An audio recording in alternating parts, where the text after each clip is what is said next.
बोलिए सत्य सनातन वैदिक धर्म के।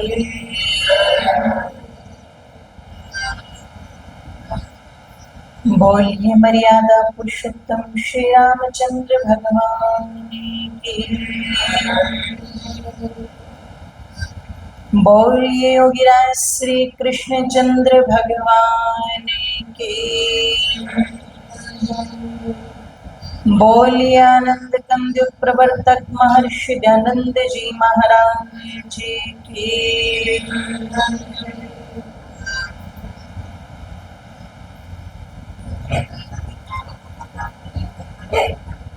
सभी मिलकर के एक बार पवित्र पावन गायत्री सावित्री मंत्र का उच्चारण करेंगे। आइए अर्थ सहित एक बार सभी बोलेंगे। सभी से प्रार्थना। ओम भूर्भुवः स्वः तत्सवितुर्वरेण्यं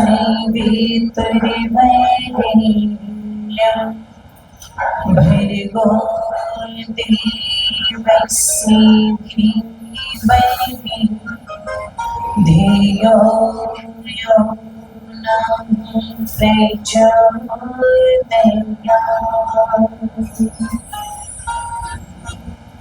तूने हमें उत्पन्न किया, पालन तेरे प्यारे तो तुझसे ही पाते पार। दुखियों के कष्ट मिटाने को तेरा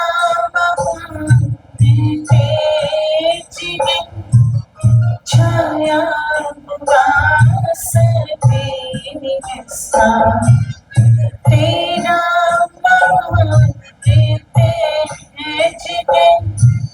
छाया वास सृष्टि की वस्तु में तो तेरा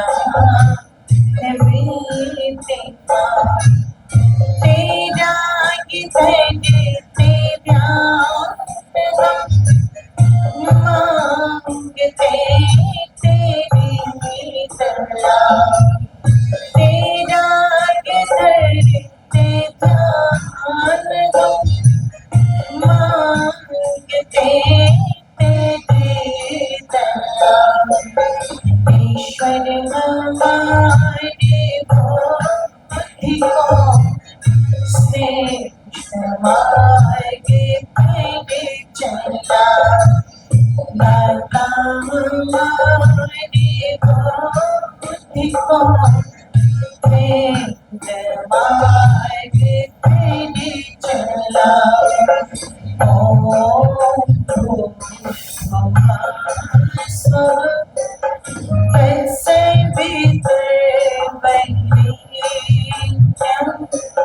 भर्गो देवस्य धीमहि धियो यो नः प्रचोदयात्।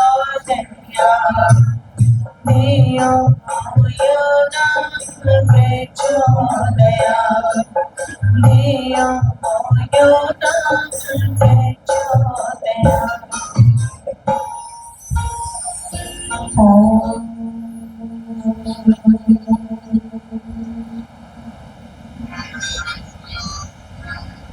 प्रेष्ठं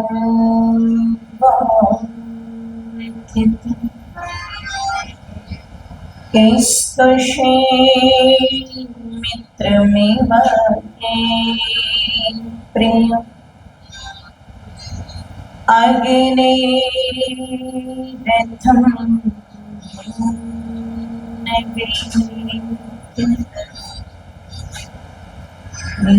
नमस्ते अग्नियो जैसे गृह्णन्ति देहि विकृष्टं मेरे मित्र वृंद, ओम शांति शांति शांति।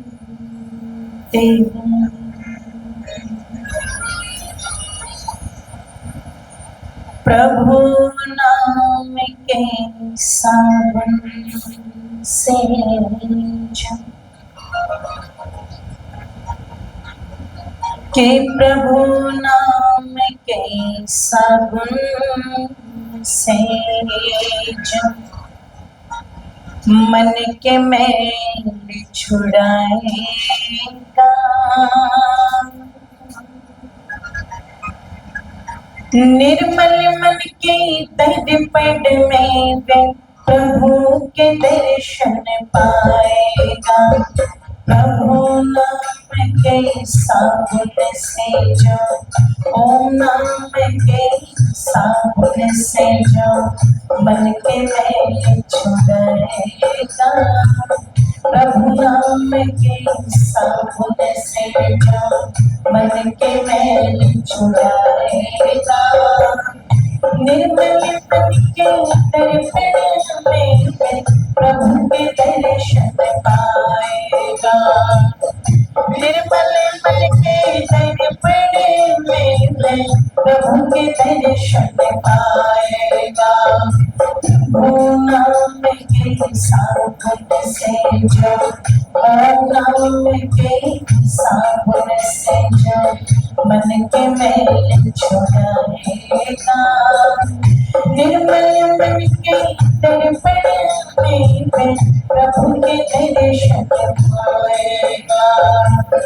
निर्मल मन के तड़पड़ में प्रभु के दर्शन पाएगा।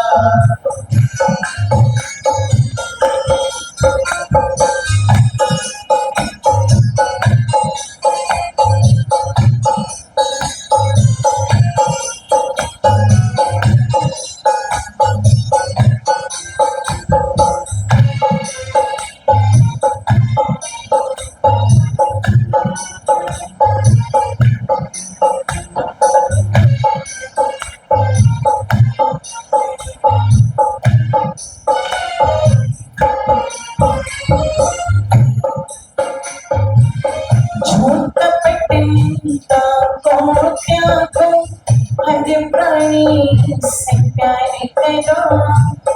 झूठ कपट निंदा को त्यागो, हर प्राणी से प्यार करो। घर पर आए कोई अतिथि, यथायो के सत्कार करो। घर पर आए कोई अतिथि, यथायो के सत्कार करो। पता नहीं किस रूप में आकर, पता नहीं किस रूप में आकर नारायण मिल जाएगा।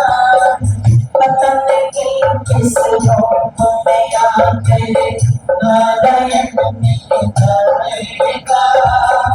निर्मल मन के तड़पड़ में प्रभु के दर्शन पाएगा।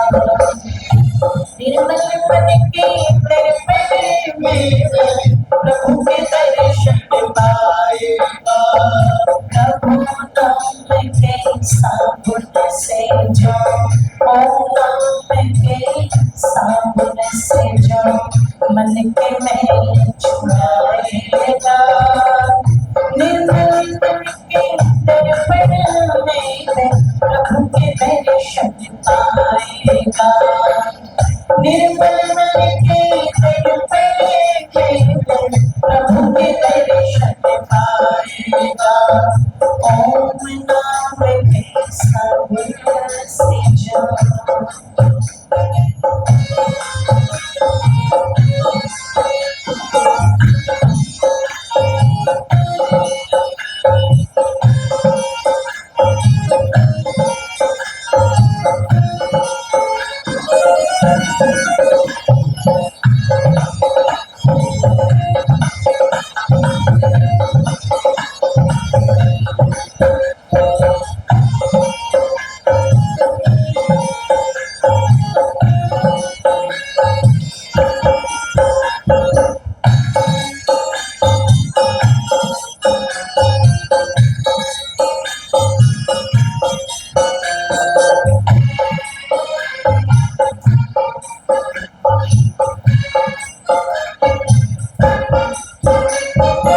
मेरे शरीर अनमोली रे प्राणी शुभ कर्मों से पाया है।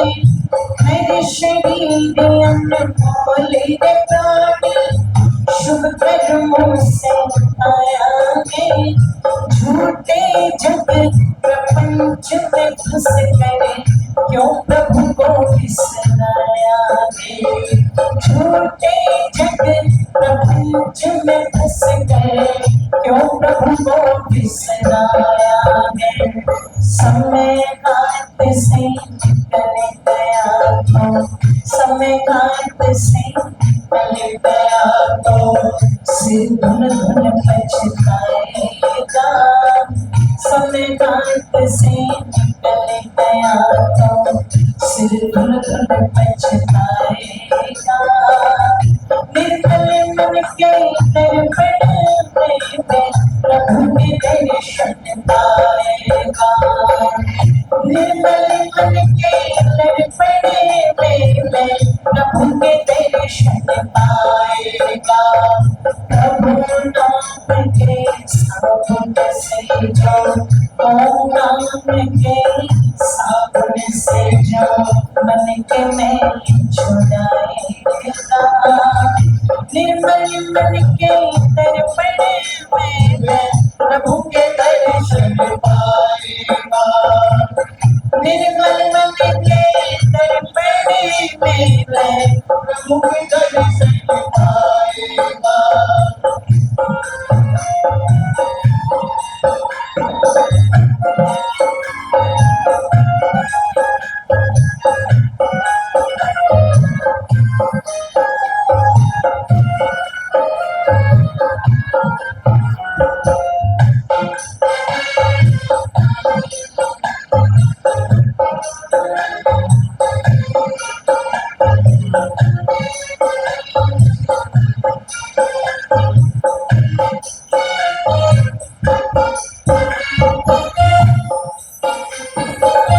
साधन तेरा चाहे जब तक प्रभु पर विश्वास नहीं। साधन तेरा चाहे जब तक प्रभु पर विश्वास नहीं। मंजिल पर जाने क्या जब दीपक में प्रकाश नहीं। मंजिल पर जाने क्या जब दीपक में प्रकाश नहीं। निश्चय है तो भव सागर से निश्चय है तो भव सागर से बेड़ा पार हो जाएगा। निश्चय है तो भव सागर से बेड़ा पार हो जाएगा। निर्मल मन के दर्पण में प्रभु के दर्शन पाएगा। निर्मल मन के दर्पण में प्रभु के दर्शन पाएगा। प्रभु नाम के साबुन से जो ओम नाम के साबुन से जो मन के मैल छुड़ाएगा। निर्मल मन के दर्पण में प्रभु के दर्शन पाएगा। निर्मल मन के दर्पण में प्रभु के दर्शन पाएगा।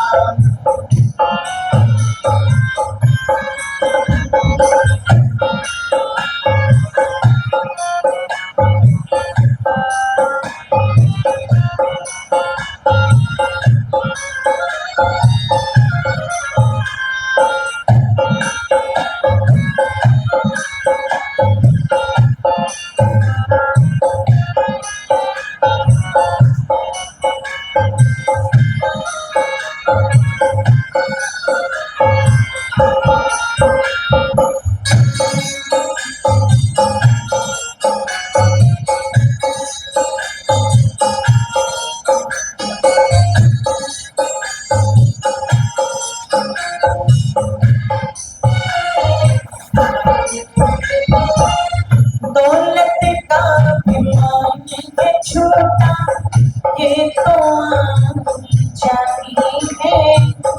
दौलत का अभिमान है छोटा, ये तो आनी जानी है।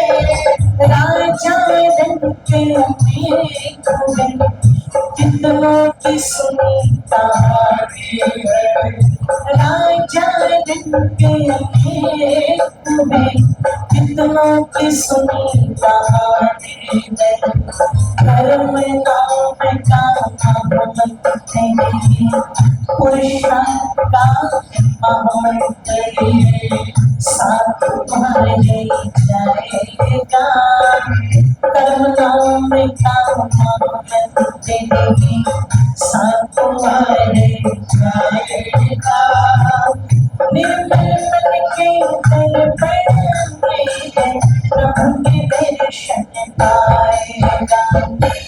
निर्मल मन के दर्पण में प्रभु के दर्शन पाएगा।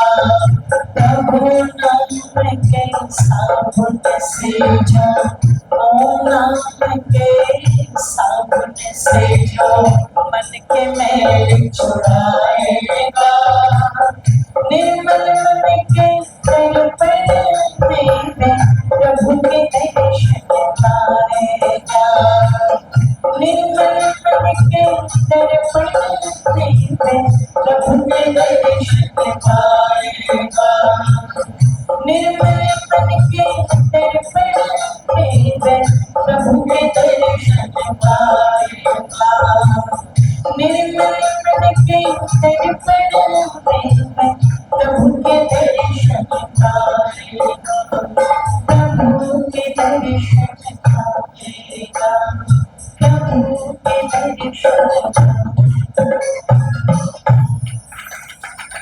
बोलिए सच्चे सनातन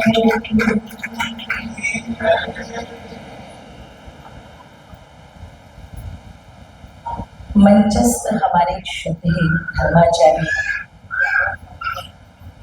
श्री मनीष शास्त्री जी,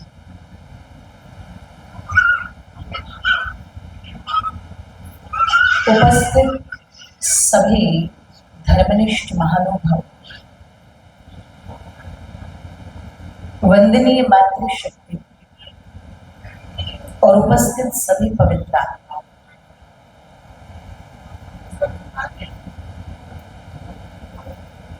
कहते हैं संसार में कुछ कार्य ऐसे होते हैं जो अनिवार्य है,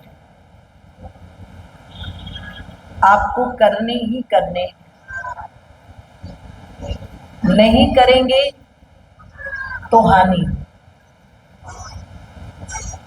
और कुछ कार्य ऐसे होते हैं जो समय अनुसार, देश काल परिस्थिति के अनुसार आवश्यकता पड़ने पर किए जाते हैं। आइए एक विश्लेषण के साथ इसी विषय पर थोड़ी सी चर्चा करते हैं। जितने भी गृहस्थी यहाँ पर बैठे हैं, जो कि एक पारिवारिक सत्संग का आयोजन है और 3 दिवसीय ये जो यज्ञ इस परिवार में चल रहा है निरंतर, जिसके द्वितीय दिवस की प्रातःकालीन बेला में यज्ञ के पश्चात कुछ विचारों का आदान प्रदान आपसे होना। जो बात मैंने कही कि कुछ कार्य अनिवार्य हैं, कुछ आवश्यकता पड़ने पर किए जाते हैं, तो जो यज्ञ हमने किया अभी, यज्ञ शब्द तो एक है लेकिन इसके रूप बहुत सारे हैं। और यदि कोई एक प्रश्न करे कि यज्ञ कितने प्रकार के होते हैं, जैसे जितने भी यहाँ पर पढ़ने लिखने वाले बच्चे बैठे हैं, विद्यार्थी बैठे हैं, वो अच्छी प्रकार से जानते होंगे कि जब भी हिंदी में, इंग्लिश में या फिर मैथमेटिक्स में या हिस्ट्री में या सोशल साइंस में कई बार इस प्रकार के क्वेश्चन होते हैं जहां पर ये पूछा जाता है कि बताओ ये वस्तु कितने प्रकार की होती है, या ये विचार कितने प्रकार के होते हैं, ये सिद्धांत कितने प्रकार के होते हैं। वैसे ही अगर एक प्रश्न आपसे कर लिया जाए कि यज्ञ कितने प्रकार के होते हैं, तो ध्यान रखिएगा, यज्ञ शब्द एक है लेकिन इसके प्रकार बहुत सारे हैं। यदि हमें वर्षा की आवश्यकता है, किसी स्थान पर वर्षा नहीं हो रही, तो वहां पर वृष्टि यज्ञ भी किया जाएगा। किसी को यदि संतान नहीं है तो वहां पुत्रेष्ठि यज्ञ भी किया जाएगा। जो राजा महाराजा हैं वो अपने साम्राज्य को फैलाने के लिए अश्वमेध यज्ञ करते थे। कहीं पर अजामेध यज्ञ होता है, कहीं पर जब घर परिवार के अंदर रोग आदि अधिक बढ़ जाते हैं तो वहां पर सोम याग का विधान किया गया है।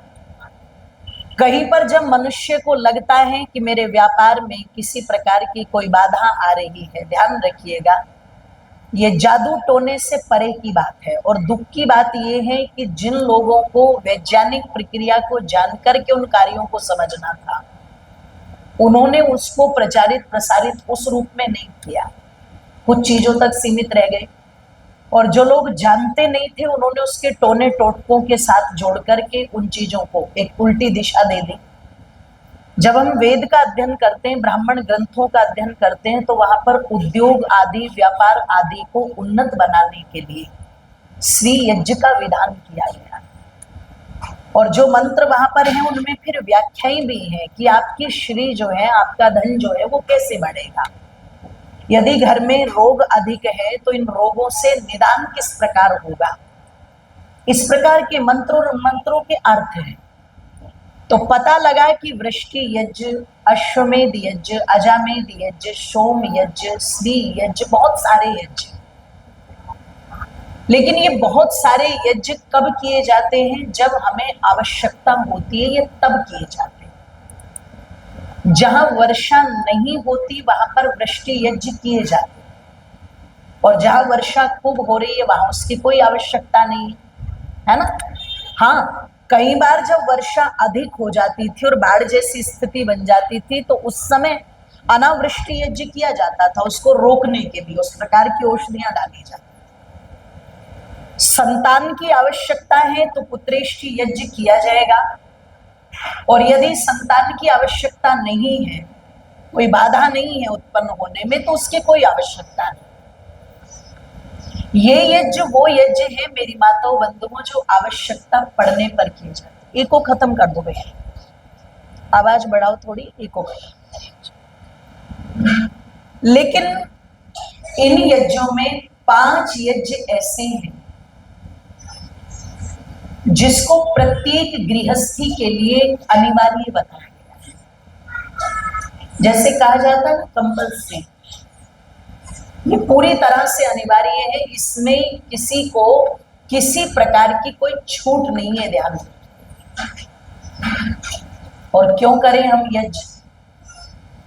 क्योंकि मनुष्य का एक स्वभाव होता है, जब तक किसी भी कार्य को करने में इसे अपना लाभ प्रतीत ना हो तब तक ये उस कार्य को करता नहीं। जहां इसको लाभ दिखाई देगा ये उस कार्य को करने के लिए तुरंत उद्यत हो जाता है। आज क्षमा कीजिएगा, अगर भगवान की मान्यताएं अधिक रूप में स्थापित हो रही है और लोग अपने आप को धार्मिक दिखाने का अधिक प्रयत्न कर रहे हैं, मैंने एक शब्द प्रयोग किया धार्मिक दिखाने का, और ये मैंने इसलिए बोला क्योंकि आज के समय में व्यक्ति धार्मिक दिखना तो चाहते हैं लेकिन धार्मिक बनना, जोर से बोलो, क्योंकि दिखना तो बहुत आसान है। जैसे किसी भी पिक्चर के अंदर कोई भी हीरो अगर कोई रोल करता है तो रोल के अनुसार उसे एक मेकअप, उसे एक गेटअप दिया जाता है। उसके मेकअप आर्टिस्ट होते हैं जो उसको वैसा ही बनाने का प्रयत्न करते हैं। तो पता लगा वो मेकअप करके वैसा बन तो गया। भगवान राम के ऊपर कोई पिक्चर बन रही है तो उसमें एक हीरो को लिया गया, उसकी बॉडी को देख लिया, उसके नैन नक्श को देख लिया और रामायण से मिला दिया कि महर्षि वाल्मीकि ने जो भगवान राम का स्वरूप बताया कि रामचंद्र जी कैसे थे, है ना। कमल नेत्र नैन थे उनके, जैसे कमल की पंखुड़ियां होती है ऐसे उनकी आंखें थी, चौड़ा उनका माथा था और कहते हैं घुंघराले से बाल थे। और रंग कैसा था राम जी का, जोर से बोलो। हाँ, ये जो सांवले लोग हैं ना, जो अपने रंग पर दुखी हो जाते हैं, दुखी नहीं होना चाहिए। जिनकी संसार आज पूजा करता है, चाहे राम जी हो चाहे कृष्ण जी हो, दोनों कैसे थे बोलो, श्याम रंग के थे, गोरे नहीं थे वो। अगर गोरे होते तो अयोध्या के अंदर जो मूर्ति लगी वो कौन सी लगती, पर कैसी लगाई वहां पर मूर्ति, है ना। कई लोगों ने कहा काली मूर्ति क्यों लगा रहे हो, दिक्कत हो जाती है ना कुछ लोगों को। तो रामचंद्र जी जो थे वो गोरे नहीं थे, वो सांवले थे। और भगवान कृष्ण भी कैसे थे बोलो, रंग से कुछ नहीं होता, ध्यान रखिएगा। रंग कैसा भी हो ईश्वर ने दिया है, व्यक्ति का ढंग ठीक होना चाहिए। और जिसका ढंग ठीक है उसके रंग से कोई प्रभाव नहीं पड़ता, और जिसका ढंग ठीक नहीं है उसका रंग चाहे कितना भी गोरा हो वो किसी को कभी प्रभावित नहीं करता, ध्यान रखिएगा। तो वो सांवले रंग के थे। तो पता लगा कि महर्षि वाल्मीकि ने जैसा वर्णन किया तो डायरेक्टर ने क्या किया, ऐसा ही एक हीरो पकड़ लिया और हीरो को पकड़ करके बोले तुम्हें राम की पात्रता निभानी है। अब वहां पर लोग क्या कहते हैं, इस हीरो ने उस समय में ऐसा काम किया था, इसने ऐसा काम किया था, इसने ऐसा काम किया था। जैसे पिछले दिनों मैं न्यूज़पेपर पढ़ रही थी तो एक चर्चा आई उसमें कि रामायण पर आधारित एक पिक्चर बनाई जा रही है जिसमें रणवीर कपूर को हीरो लिया जाएगा, उसको कास्ट किया जाएगा रामचंद्र जी की भूमिका में। अब जैसे ये सूचना आई तो नीचे तुरंत लिखने वालों ने लिख दिया कि जो व्यक्ति खुल करके ये कहता हो कि आई लाइक बीफ, मुझे गाय का मांस खाना बहुत पसंद है, जिसके बाप ने ये बात बिल्कुल धड़ल्ले से कही हो कि मैं स्वतंत्र हूं, मैं जो चाहूं सो खा सकता हूं। अब जब व्यक्ति ये बात कहता है कि मैं स्वतंत्र हूं, मैं जो चाहूं सो खा सकता हूं, तो चलो आज तो केवल गाय की बात है, आज तो केवल मूक प्राणियों की बात है, कल को आप मनुष्य को मार करके जब उसको खाओगे तो वहां पर भी तो आप इसी स्वतंत्रता की बात करोगे। इसके लिए हमें ध्यान देना चाहिए, ध्यान रखना, हर जगह व्यक्ति स्वतंत्र नहीं हो सकता। कुछ नियम, कुछ कानून, कुछ कायदे जो बनाए गए हैं ऋषियों के, हमारे शास्त्रों के, उन नियम कायदे कायदे को आपको समझना ही पड़ेगा। तो वहां पर तुरंत एक ऑब्जेक्शन जो है वो लगाया गया कि जिस व्यक्ति ने ये कह दिया कि मुझे गाय का मांस खाना बहुत पसंद है, उसे रामचंद्र जी की भूमिका में तो नहीं रखा जा सकता। और अगर ऐसा होगा तो जनता इसका विरोध करेगी, पब्लिक इसका विरोध करेगी। तो मैं निवेदन आप लोगों के मध्य में कर दूं, जैसे गेटअप देकर के किसी को कुछ भी बनाया जा सकता है, ऐसे वर्तमान में अधिकांश लोग एक गेटअप अपने साथ लेकर के चलते हैं कि हम धार्मिक दिखें। पर ध्यान रखिएगा, धार्मिक दिखने में और धार्मिक बनने में उतना ही अंतर है जितना अंतर धरती और बोलो आकाश। धार्मिक दिखने से ना कोई आनंद है, ना कोई सुख है, ना जीवन में कोई बदलाव, लेकिन धार्मिक बनने से सब कुछ हो जाएगा। तो धार्मिक दिखने का प्रयास नहीं करना है, धार्मिक बनने का प्रयास करना है। तो पता लगा कि मनुष्य को जिस चीज में लाभ दिखता है व्यक्ति उसी को करता है। इसलिए किसी को लगता है, किसी ने बता दिया कि मैं फला तीर्थ पर गया था और वहां जाकर के मैंने एक मनोकामना मांगी थी और वो मेरी पूरी हो गई, तो सामने वाला क्या करेगा, अच्छा भैया मनोकामनाएं की टोकरी तो मेरे पास थी, इच्छाएं तो मेरी भी हैं, मैं भी चाहता हूं, तो मैं भी क्या करूंगा, मैं भी जाऊंगा। इसका मतलब जा रहे हैं इसलिए नहीं कि उस तीर्थ के दर्शन करने, जा रहे हैं इसलिए नहीं कि जो आज तीर्थ कहलाते हैं आपके, आप देखना ज्यादातर जो तीर्थ स्थान बने हुए वो ज्यादातर कहां, नदियों के संगम पर या पहाड़ों में। और क्यों बने हुए, क्योंकि कल मैंने एक वेद का मंत्र बोला था, उपहरे च गिरिनाम संगमे च नदीनाम धिया विप्रो अजायता, कि जब हम प्रकृति के संपर्क में अधिक होते हैं, नदियों के पास, जल के पास होते हैं, या पर्वतों के पास होते हैं, या किसी हरियाली भरे क्षेत्र में होते हैं, तो वहां पर हमारा जो मन है वो बहुत जल्दी शांत होता है। और जब मन जल्दी शांत होता है तो फिर भगवान में ध्यान, जोर से बोलो, जल्दी लगता है, एकाग्रता बन जाती। तो वहां पर उन स्थानों पर तो ऋषि मुनियों ने तप किया, पर जो वर्तमान के 2025 के ये तथाकथित ऋषि मुनि है, ये कौन सा तप कर रहे हैं वहां जाकर के? ये तो रील बनाने का काम कर रहे हैं, ये तो फेसबुक पर डालने का काम कर रहे हैं। पता लगा वो आरती बनाते बनाते फोटो खींच मेरी, फोटो खींच मेरी, भगवान की भी ले ले, पीछे मंदिर की भी ले ले, नाम भी आना चाहिए, लोगों को पता तो लगे कि भाई साहब तीर्थ स्थान पर पहुंच चुके हैं। वो जो तीर्थ थे वो इसलिए तीर्थ बने क्योंकि वहां पर ऋषि मुनियों ने तप किया। उन्होंने बैठ करके वहां दिखावा नहीं किया, उन्होंने उन स्थानों को मनोरंजन का साधन नहीं माना, उन्होंने उसको अपनी तपस्या का क्षेत्र माना, बैठ करके तप किया वहां पर, इसलिए उनके तप के कारण वो तीर्थ बने।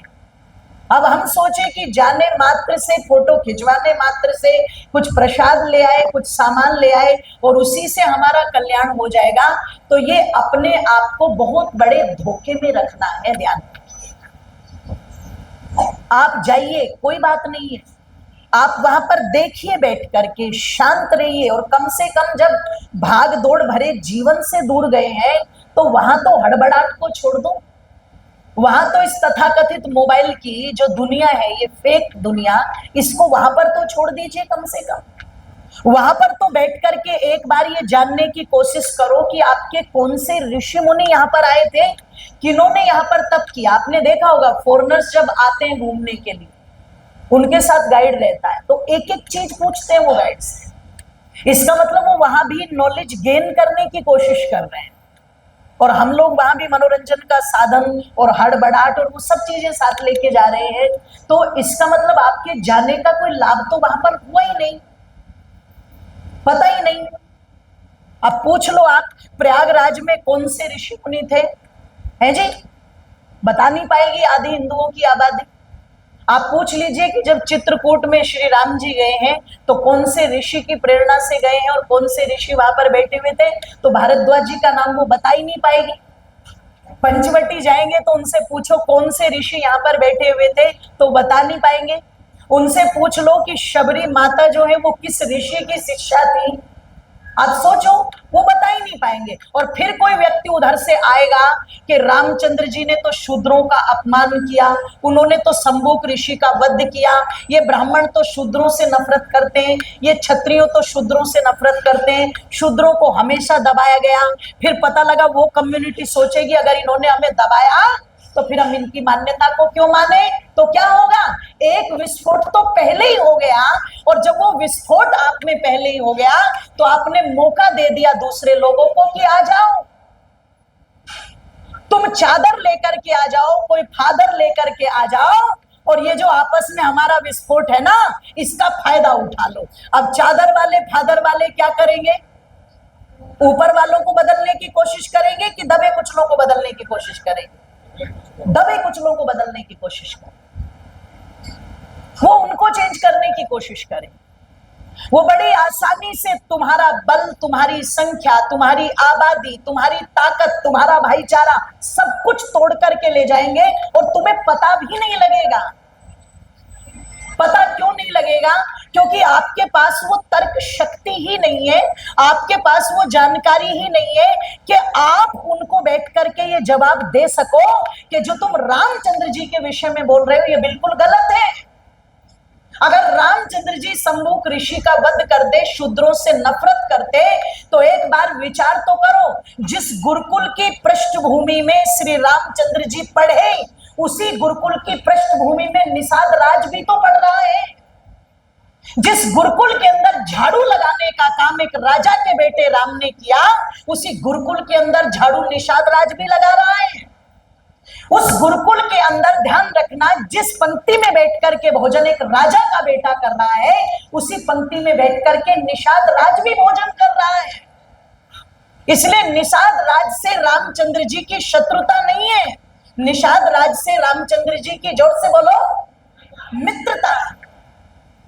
हम जस्टिफाई क्यों नहीं कर पाते? क्योंकि कभी हमने पढ़ा ही नहीं। हमें यह जानने में तो इंटरेस्ट पूरा पूरा है कि कटप्पा ने बाहुबली को क्यों मार दिया। जब तक सेकंड पार्ट नहीं आया बेचैनी लगी रही है, भगवान कब पता चलेगा, कब पता चलेगा। और क्या हुआ कि कटप्पा ने बाहुबली को मार दिया ये जान करके। लेकिन कभी अपने ग्रंथों में झांकने की कोशिश तो करो। जब किसी तीर्थ पर घूमने के लिए जाओ तो एक बार सोचो जरूर कि अगर मथुरा के अंदर भगवान कृष्ण का मंदिर है तो इससे ये मस्जिद क्यों जुड़ गई। एक बार सोचो तो सही कि जहां भी हमारे बड़े बड़े मंदिर होते थे, क्या कोई और जगह नहीं दिखाई देती थी अकबर, बाबर, औरंगजेब को? उन्हें केवल मंदिरों वाली जगह क्यों नजर आती थी? क्यों टारगेट किया जाता था इन चीजों को? सोचो तो एक बार। आपके अंदर एक भावना तो जागे, कम से कम कुछ जानने की, पहचानने की। लेकिन हम पढ़ते नहीं है, हम जानने की कोशिश नहीं करते, इसलिए हमें पता भी नहीं। और मैं कह दूं, क्षमा चाहूंगी, आज हो सकता है चीजें कुछ स्तर पर ठीक लगती हो, एक समय वो भी आ सकता है कि आपके आने वाली पीढ़ी आपसे ये ना पूछ ले कि मम्मी पापा ये रामचंद्र जी, ये कृष्ण जी कौन सी पिक्चर के हीरो थे, जो हमारी स्थिति आज हमारे घरों, ये वो पूछ लेंगे आपसे। ध्यान रखिए, अगर यही स्थिति हमारी रही तो मैं निवेदन कर दूं, प्रयास तो करना चाहिए जानने। इसलिए मैं कह रही थी कि व्यक्ति हर चीज में अपना लाभ देखता है कि मेरा लाभ किसमें होगा। तो ऋषियों ने कहा कि जब इस यज्ञ को करेगा मनुष्य तो यज्ञ के संदर्भ में भी वो सोचेगा जरूर कि मैं ये पंच यज्ञ जो बताए जा रहे हैं अनिवार्य कार्य हैं, इनको मैं क्यों करूं, इनमें लाभ क्या है। तो एक मंत्र आया, उत्तिष्ठत ब्रह्मणस्पते देवान यज्ञेन मोदि आयु प्राणम प्रजाम पशुम कीर्तिम यजमानम च। जो 5 यज्ञ अनिवार्य हैं, जिनमें सबसे पहला कौन सा यज्ञ, बोलो तो एक बार, और दूसरा, तीसरा, हाँ इनको याद भी करना है, पितृयज्ञ, चौथा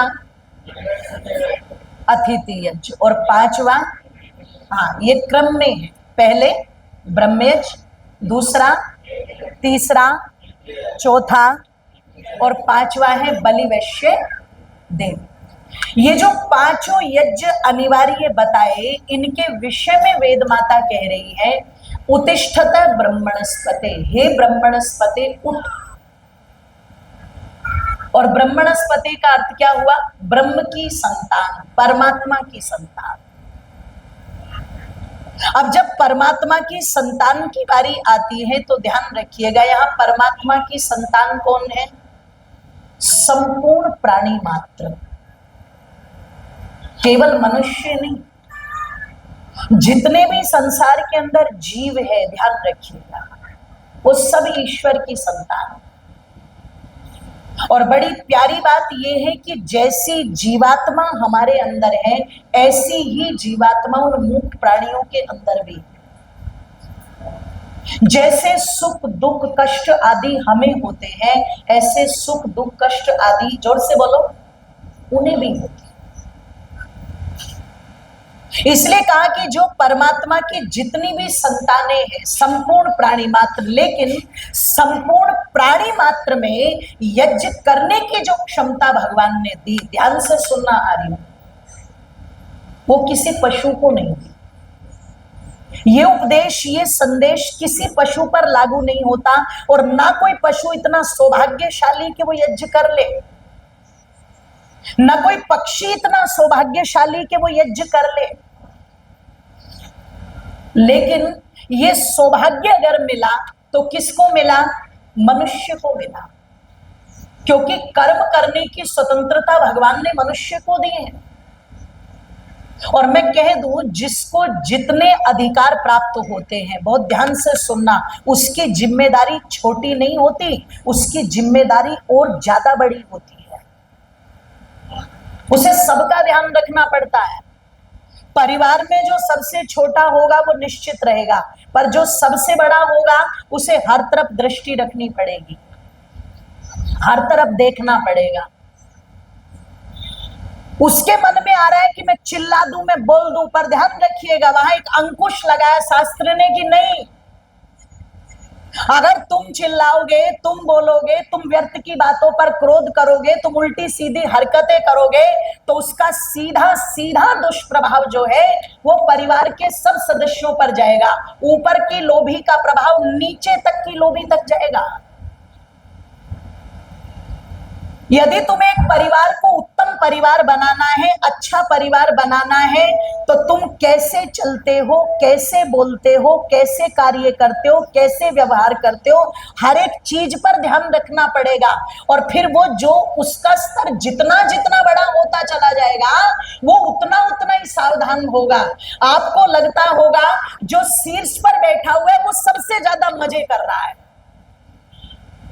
पर ध्यान रखिएगा, मैं समझती हूं इस समय भारत के, अगर हम भारत की बात करें तो बहुत सारे चुनिंदा लोगों में जो हमारे भारत के सर्वोच्च पद पर बैठे हुए प्रधानमंत्री हैं, वो शायद सबसे कम सोते होंगे। ध्यान रखिए, एक प्रधानमंत्री जिसके आगे पीछे बॉडीगार्ड है, जिसके आगे पीछे नौकर चाकर है, जिसके आगे पीछे सब कुछ है, अगर एक रैपर भी नीचे गिरता है और प्रधानमंत्री उस रैपर को भी उठा करके हाथ में रखते हैं और फिर वो रील वायरल होती है कि देखो भारत का प्रधानमंत्री थोड़ा सा भी कचरा जो है वो अपने हाथ में उठा रहा है। अच्छा, क्यों उठाया? वायरल होने के लिए? जोर से बोलो। नहीं, इट इज माई रेस्पॉन्सिबिलिटी, ये मेरी जिम्मेदारी है। अगर मैंने एक अभियान चलाया कि स्वच्छ भारत अभियान, तो उस स्वच्छता को रखने की सबसे पहले जिम्मेदारी किसकी बनती है?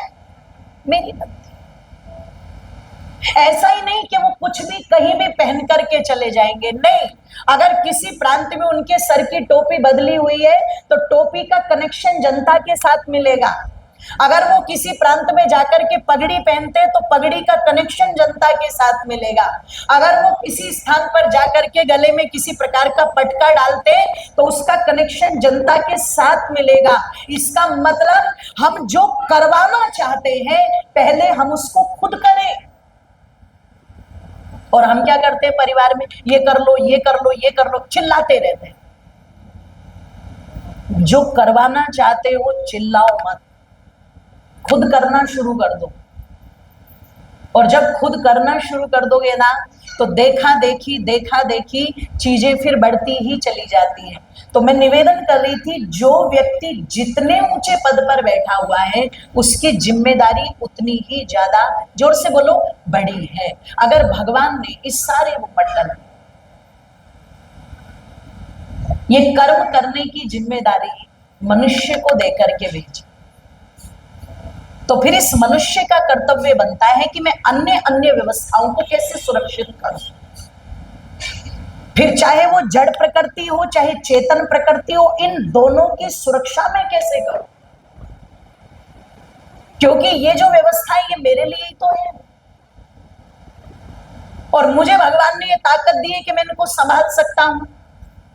तो फिर मैं इन्हें बर्बाद करने में अपनी ऊर्जा नष्ट नहीं करूंगा, अपितु इन्हें आबाद करने में अपनी ताकत को लगाऊंगा। फिर ये जिम्मेदारी किसकी बनती है? मनुष्य की बनती है। ये दायित्व मनुष्य का बनता है। इसलिए किसी ने नहीं कहा बड़े भाग गाय तन पावा, बड़े भाग घोड़ा तन पावा, बड़े भाग कागा तन पावा ना, लेकिन बड़े भाग मानुष तन पावा। सौभाग्य से ये मनुष्य का जन्म मिला है और भगवान ने ये किस लिए दिया? उद्यानम ते पुरुष नाभियानम। परमात्मा ये नहीं कहते कि मैंने छोटे छोटे कार्यों के लिए तुझे जन्म दिया है, सामान्य कार्यों के लिए जन्म नहीं दिया। सामान्य कार्यों के लिए तो शास्त्रकार क्या कहता है? आहार निद्रा भय मैथुनंचे सामान्य में तत् पशु बिन नराणाम। अरे तुझे सामान्य कार्यों में उलझा बैठा है। कौन सा है सामान्य कार्य? खाना। माताएं ध्यान देंगी, आधी चिंताएं माताओं की क्या होती है? प्रातः काल रात को सोने जाती है तो प्रातः काल नाश्ते में क्या बनेगा, फिर प्रातः काल नाश्ता बना भी दिया, बर्तन सिंक तक पहुंच भी गए खा पी के, उसके बाद चिंता हो जाती है दोपहर में क्या बनेगा। फिर ऑर्डर देती घूम रही है, मिर्ची काट दो, धनिया काट दो, टमाटर काट दो, प्याज काट दो, आलू काट दो, अभी दूसरी सब्जी भी बताती हूँ। फिर उसकी चिंता, अब दोपहर का भोजन हुआ नहीं तब तक चिंता। आधी बेचारियों के बाल इसीलिए सफेद हो गए। विचार करना। और सामान्य कार्य इतनी ताकत लगा रखी है उस भोजन को स्वादिष्ट बनाने में, उसे अलग अलग रंग देने में, अलग अलग चीजें देने में इतनी ताकत लगा रखी है। जबकि ऋषियों ने क्या कहा, ये बिल्कुल सामान्य कार्य है, उस पर बहुत ज्यादा सोचने की आवश्यकता नहीं है। परिवारों में परंपरा डालो कि ठीक है, कभी आपका मन करता है आपने गरिष्ठ भोजन कर लिया, लेकिन जो सामान्य रूटीन में आपका भोजन चलता है उसे जितना सात्विक रख सको उतना सात्विक रखने का प्रयास करो। और ये जो कई कई सब्जियां बना करके आपने जीभ के स्वाद खत्म कर दिए ना, ध्यान रखिएगा, ये जीभ के स्वाद खत्म हो चुके हैं। फिर क्या होगा, घर में कई कई सब्जियां बन रही है, फिर कुछ समय के बाद में बोले क्या करें, कुछ भी सब्जी समझ में नहीं आती, कौन सी बनाएं, क्या अच्छी लगेगी, कुछ अच्छा ही नहीं लगता, चलो बाहर चलते हैं।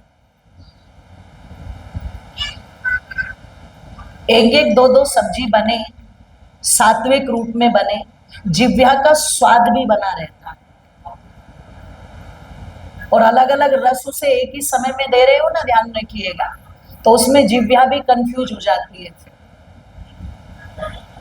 फिर कुछ समय के बाद में वो चीजें अपने आप आने लगती है कि नहीं ये अच्छा लग रहा है, नहीं ये अच्छा लग रहा है, नहीं ये अच्छा लग रहा है।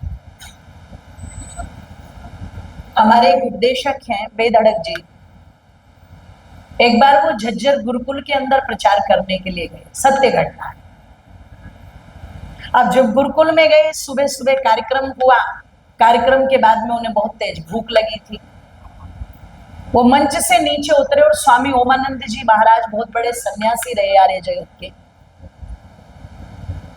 स्वामी जी ने उन्हें देखा और देख करके कहा, बेधड़क जी कहाँ जा रहे हो? दौड़े हुए बोले, स्वामी जी बहुत ज्यादा भूख लगी हुई। उन्होंने कहा अच्छा, चिंता मत करो, तुम्हारे लिए मैंने साग और मक्के की रोटी बनवाई हुई है, बड़ी फेमस है हरियाणा पंजाब। अब ये सुनते के साथ में तो और खुश हो गए, क्योंकि भूख में अगर मनपसंद खाना मिल जाए तो और भी अच्छा, उन्हें पसंद थी। अब जब उन्होंने जाकर के देखा तो जो मक्के की रोटी थी वो तो बिल्कुल घी में डूबी हुई आई, पर जो साग था उसको बनाने का एक तरीका है, उसमें बहुत मेहनत भी लगती है, बहुत समय भी लगता है। लेकिन गुरुकुल में जो कि साग बना हुआ था तो क्या किया, पालक काट करके उसे धो के और बिल्कुल ऐसे के ऐसे ही पानी में डाल करके नमक डाल के उबाल दिया, बस और कुछ नहीं। अब वो पानी ऊपर ऊपर घूम रहा है और पालक के पत्ते घूम रहे हैं। तो जब बेधड़क जी ने देखा ये साग, कोई बात नहीं, चुपचाप खा रहे हैं रोटी उसमें डुबो डुबो के। तो स्वामी जी ने आकर के मुस्कुरा के पूछा, बेधड़क जी कैसा लगा साग? तो गर्दन हिला के बोले, स्वामी जी बहुत बढ़िया, पर ये बताओ आपने इतनी मेहनत क्यों की? आप मुझे पालक का खेत बता देते, मैं वही जाके चर लेता इसको, इसे गर्म करने की भी क्या आवश्यकता थी? तो स्वामी जी ने तुरंत बोला कि तुम चरने की बात कर रहे हो, इसी को खा करके तो हमारे गुरुकुल के ब्रह्मचारी इतने बड़े बड़े पहलवान हैं जो एक एक पहलवान चार चार को पटक देता है। गरिष्ठ भोजन से शरीर को कभी ताकत नहीं मिलती, ध्यान रखिएगा। पर जितना सात्विक भोजन होगा उसे पचाने में आपकी शरीर की मशीनरी को कम मेहनत करनी पड़ती है, तो शरीर में ऊर्जा जो है वो अधिक होती है। तो इसलिए हम भोजन जो है वो कभी जब आपका मन करे आप अपनी इच्छा से बनाओ, लेकिन कोशिश ये रखो कि सप्ताह में 6 दिन हम सात्विक भोजन ही करें, ये प्रयास रहना चाहिए। क्योंकि जैसा खाए अन्न जैसा पिए पानी वैसी बोले वाणी। तो हमारा भोजन सात्विक हो।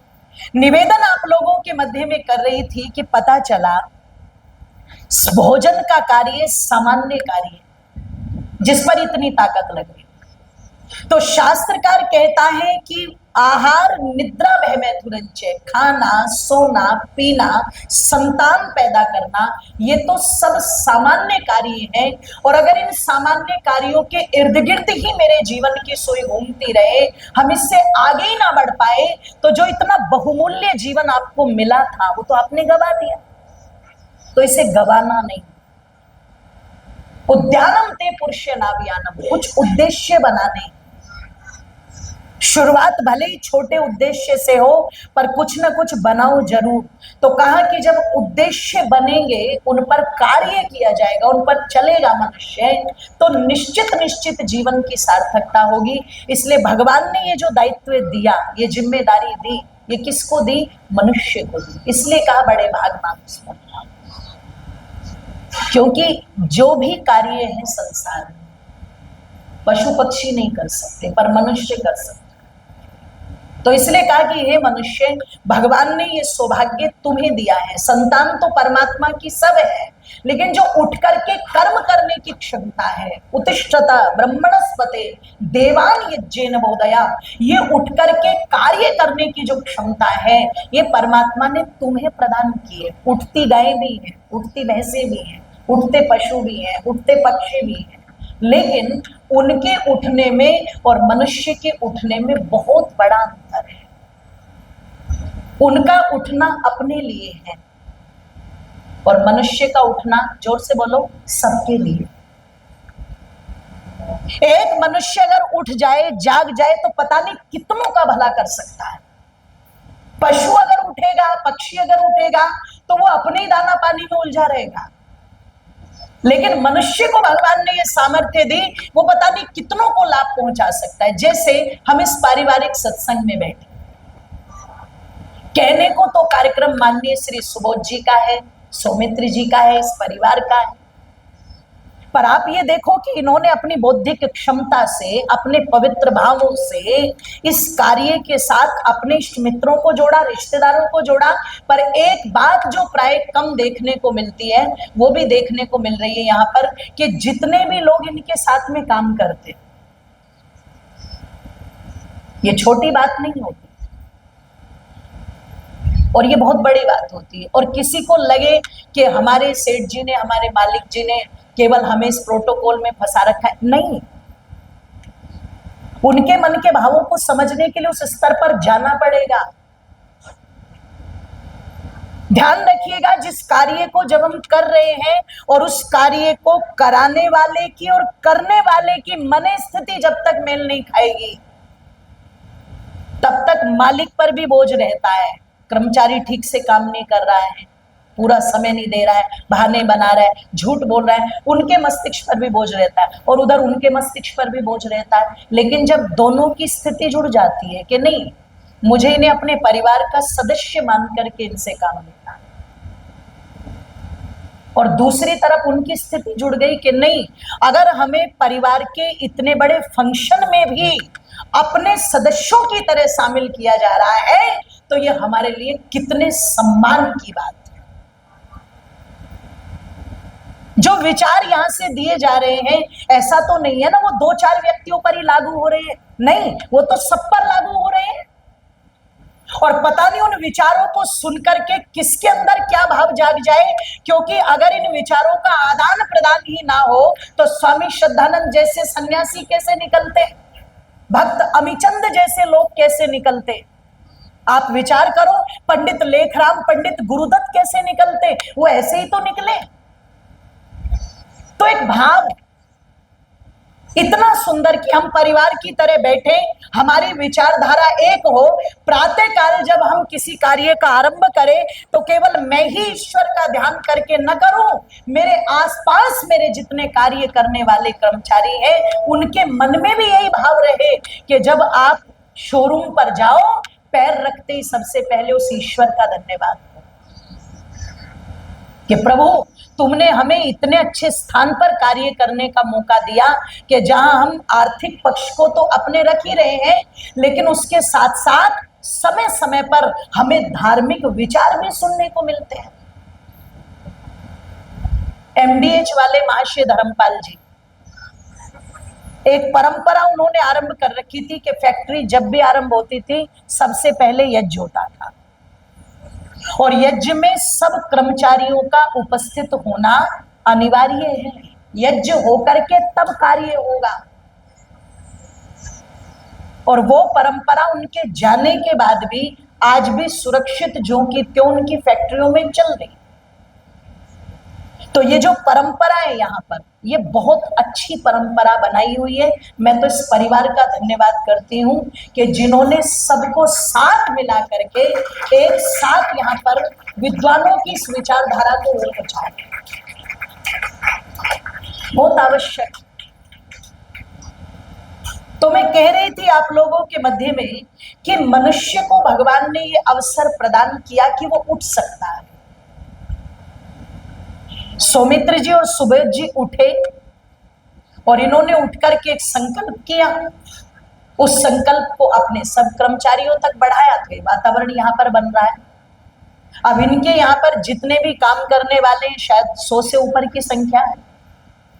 तो अगर 100 से ऊपर की संख्या और मैं कहती हूँ उसमें से 50 भी यहाँ पर उपस्थित है, तो 50 लोगों तक तो वो जागृति पहुंच रही है कि नहीं पहुंच रही है? मनुष्य का उठना ये उठना है।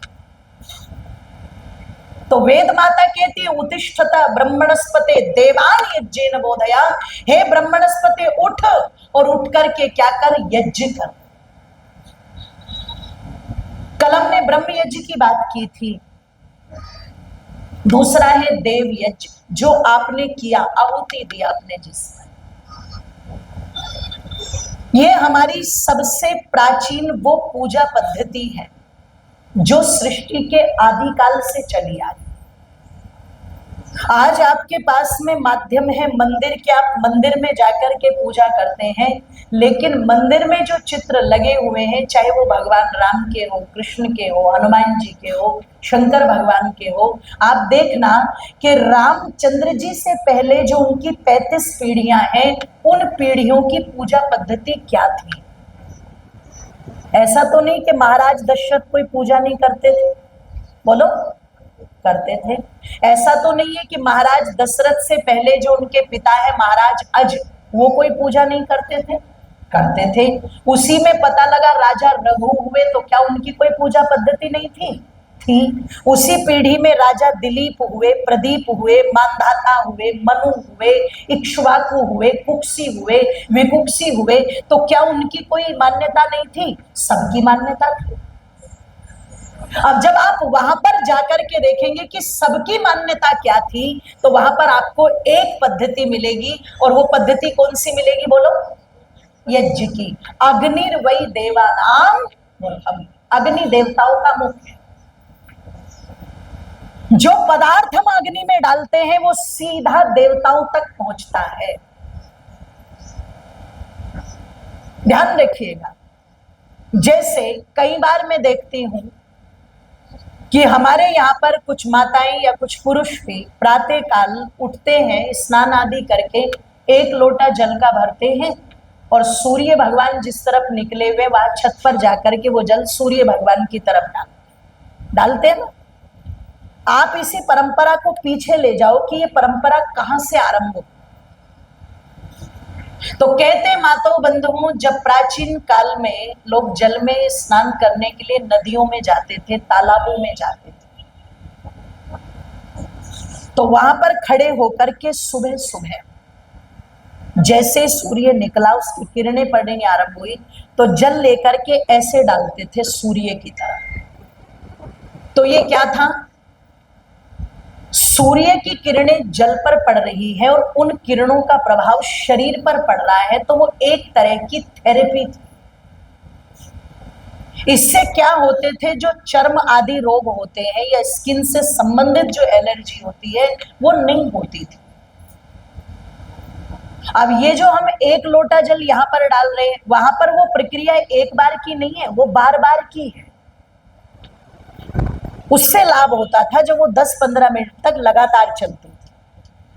अब आपने यहाँ पर ये शारीरिक प्रक्रिया तो नहीं की, क्योंकि आपने तो वस्त्र पहने हुए हैं पूरी तरह से, और जल भी आपके पास कितना है, बोलो, 1 लोटा।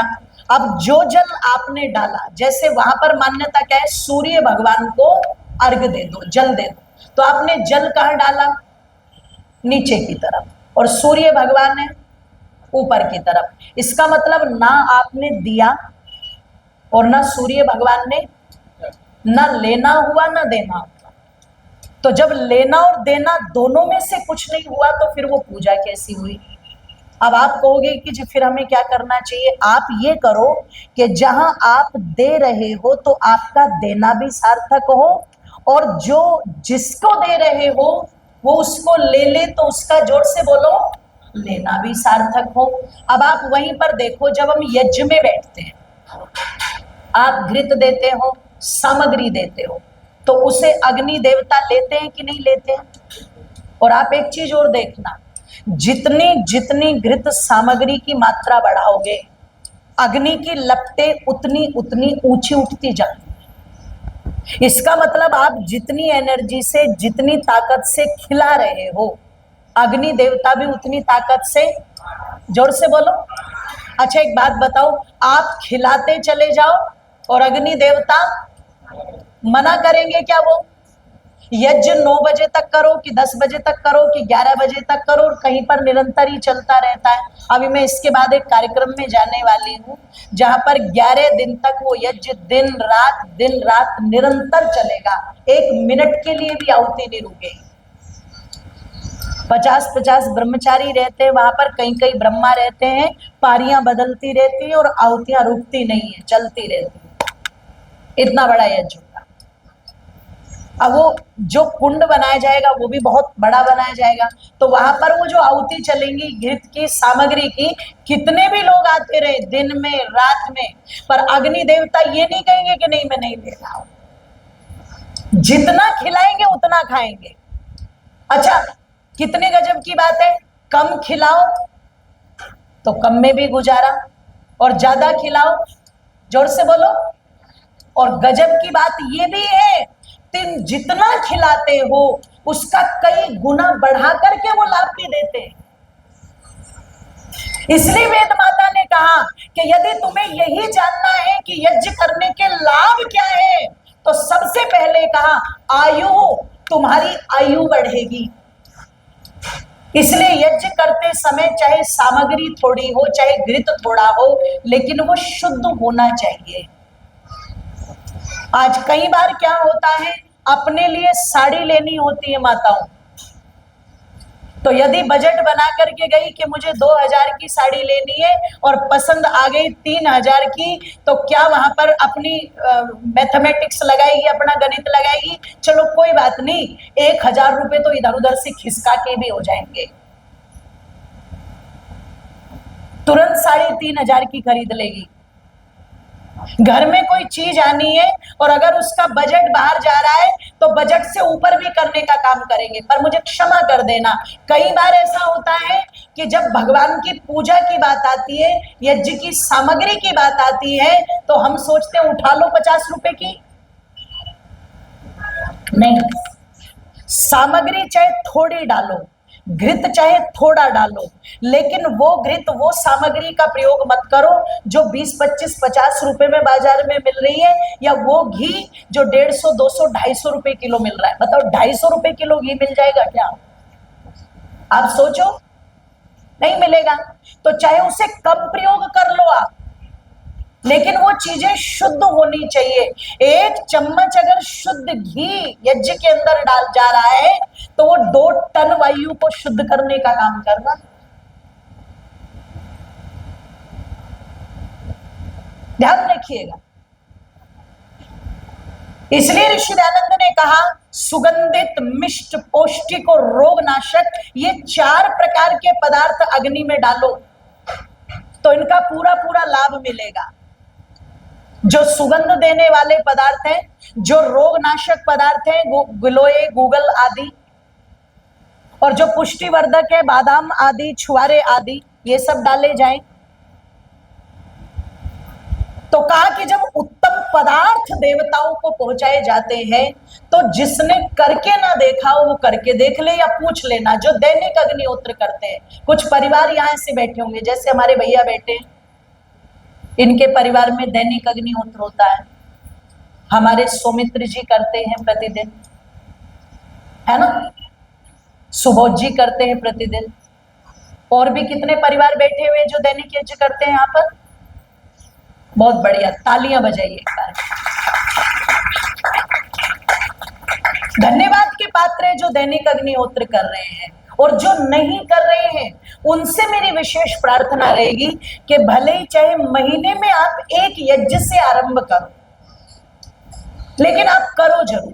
और अगर आपको लगता है कि नहीं हम वो चीजें नहीं ले पाएंगे, हमें मंत्र याद नहीं है, हमें विधि नहीं पता, तो फिर हमारे भैया खड़े हो जाएंगे एक बार, ये आर्यवीर दल से भी जुड़े हुए और आर्य समाज से भी जुड़े हुए हैं।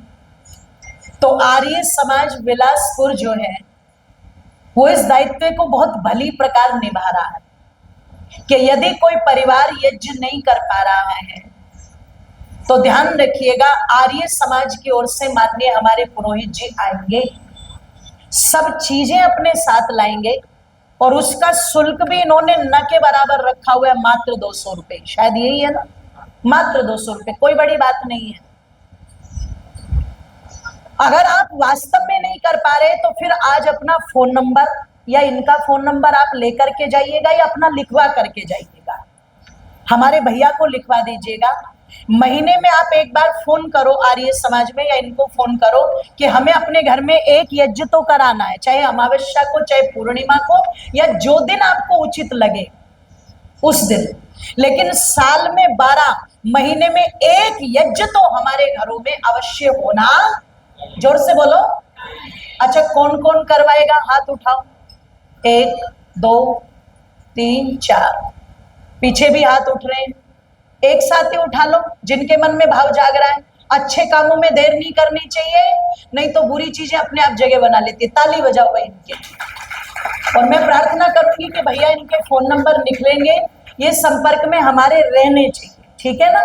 तो महीने में एक यज्ञ चाहे अपने घर में कराओ, पर उससे आरंभ जरूर करो आप, क्योंकि यज्ञो वही श्रेष्ठतम कर्म, यज्ञ से उत्तम कर्म संसार में कोई दूसरा। जोर से बोलो। और ये अनिवार्य कार्य है, ये होना चाहिए, इसलिए कवि भी बहुत सुंदर लिखता है। आओ जरा भजन के साथ तालियों को खोल भी देना और बोल भी देना कि जहाँ वेद पढ़ा जाए और हवन किया जाए, ऐसे ही परिवार को स्वर्ग कहा जाए। जहाँ वेद पढ़ा जाए और हवन किया जाए, ऐसे ही परिवार को स्वर्ग कहा जाए। हाँ, ऐसे ही परिवार को स्वर्ग कहा जाए रे, जहाँ वेद पढ़ा जाए और हवन किया जाए, ऐसे ही परिवार को स्वर्ग कहा जाए। हाँ, ऐसे ही परिवार को स्वर्ग कहा जाए। और हाथों में साथ भरेंगे।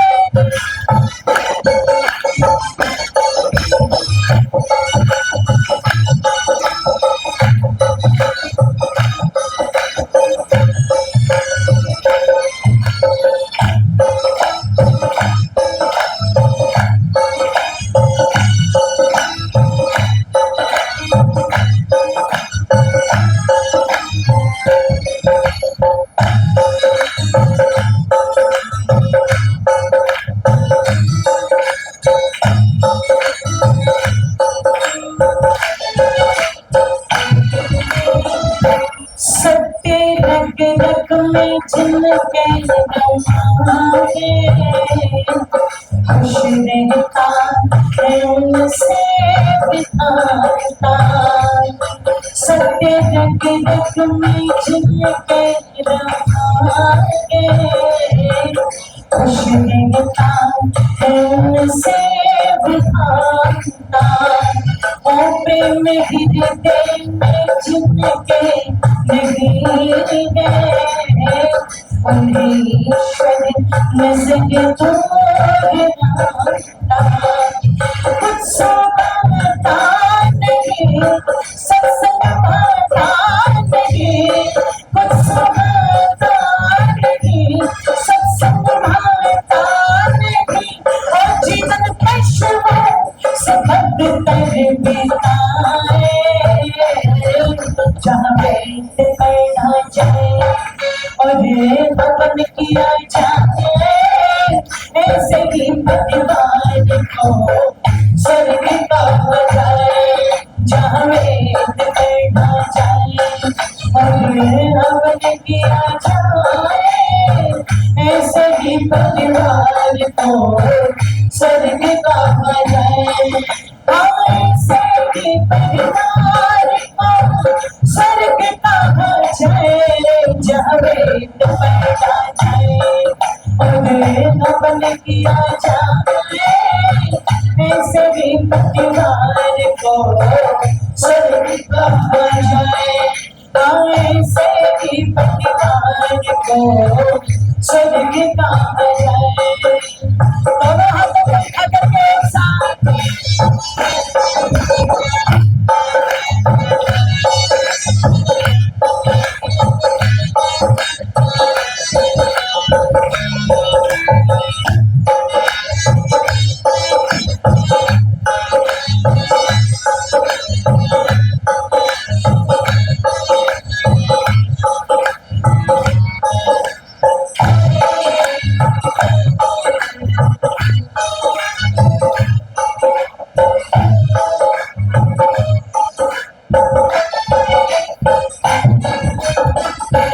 जिनके घट में रमा प्राण प्यारा सारा संसार है उसी का जिनके घट में रमा प्राण प्यारा सारा संसार है उसी का जिसके घट में प्राण प्यारा सारा संसार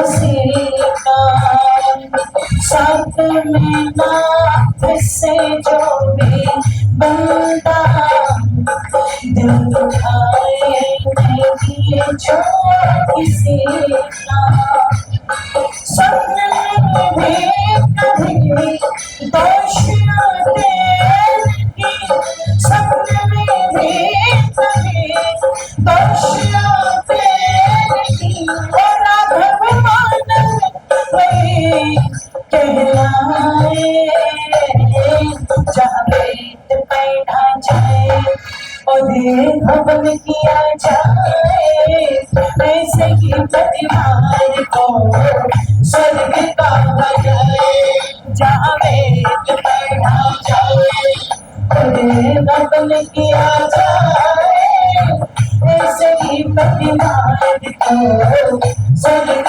कहा जाए ऐसे ही परिवार को स्वर्ग कहा जाए जहाँ वेद पढ़ा जाए हमें हवन किया जाए ऐसे ही परिवार को स्वर्ग कहा जाए हम ऐसे ही परिवार को स्वर्ग कहा जाए हम ऐसे ही परिवार को स्वर्ग कहा जाए हम ऐसे ही परिवार को स्वर्ग कहा जाए हम ऐसे ही परिवार को स्वर्ग कहा जाए हम ऐसे ही परिवार को स्वर्ग कहा जाए हम ऐसे ही परिवार को स्वर्ग कहा जय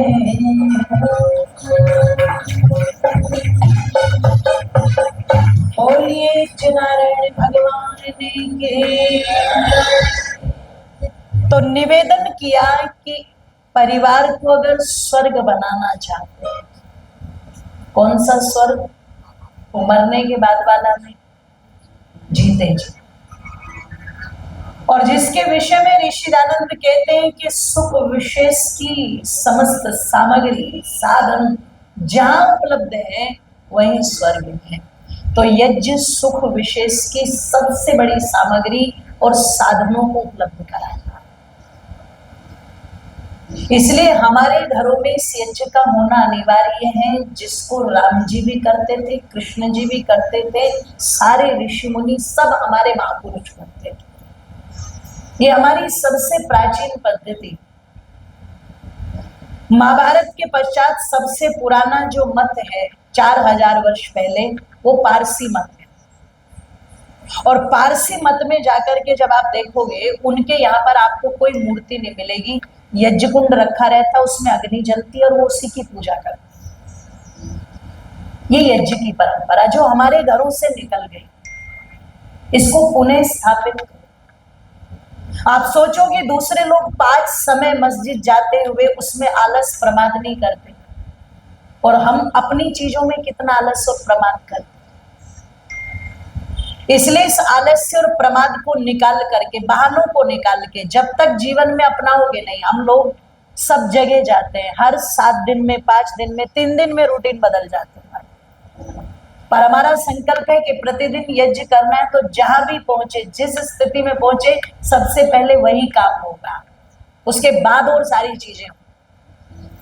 और इसके कितने लाभ हैं? तो मैंने कहा आयु, क्योंकि यज्ञ करने वाला जब मंत्र बोल रहा है तो मन से भी स्वस्थ है, और जो यज्ञ के पदार्थों की सुगंधी उसके अंदर जा रही है तो वो तन से भी स्वस्थ है।